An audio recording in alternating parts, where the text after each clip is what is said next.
September 11, 2025, dawned quietly at Ted Stevens Anchorage International Airport. The first rays of sunlight painted the runways in gold, a familiar scene for those who worked and traveled here. The Chugach Mountains stood silent in the distance as the terminal buzzed with travelers moving through check-in and security, faces a mix of anticipation and routine. Passengers relaxed, unaware that the ordinary flow of the morning was about to be disrupted in ways they could not imagine.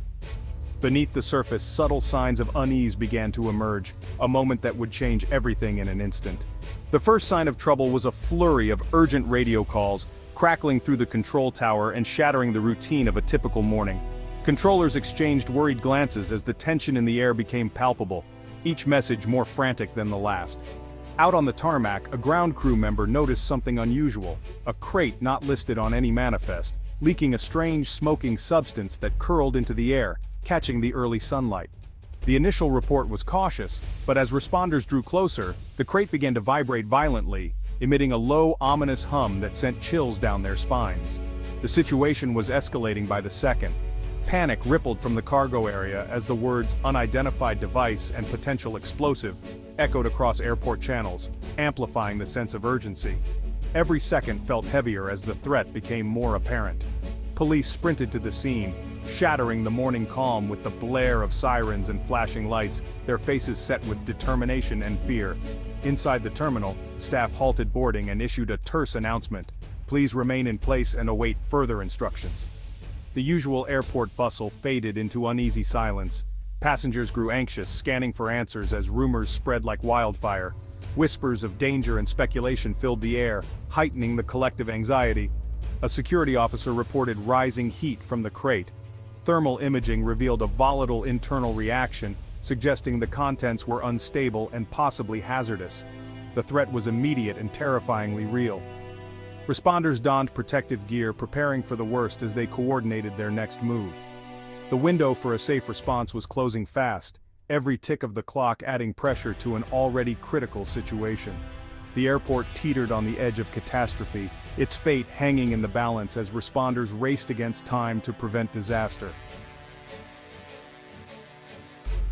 Emergency protocols snapped into action. The airport director, FBI, and local law enforcement ordered a full shutdown and evacuation.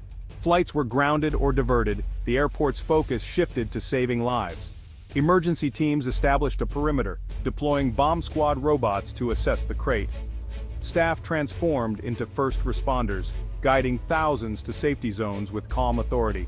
The evacuation was orderly, even as fear simmered beneath the surface. Alaska's vastness complicated diversions and shelter, but coordination was swift and effective. Every decision was critical, and the response showed remarkable preparedness. What began as mild confusion quickly turned into deep fear. Uncertainty filled the air as people glanced nervously at each other, searching for answers no one had. Crackling announcements and urgent police movements fueled anxiety. Words like bomb threat and evacuation spread rapidly. Outside in the cold, people huddled together, sharing water, blankets, and comfort, forming small circles of support. When relief finally came, it was palpable. The crisis left everyone with a deep yearning for normalcy and a newfound appreciation for ordinary moments. Shutting down the airport was a drastic but necessary move. Authorities had to clear a wide blast radius, assuming the worst about the mysterious crate. Halting all flights gave emergency crews full access and kept more people from harm. The shutdown preserved the crime scene and allowed for a thorough sweep for other threats. It also sent a clear message: safety came first. Disruption was massive, but decisive action prevented panic and gave experts time to work.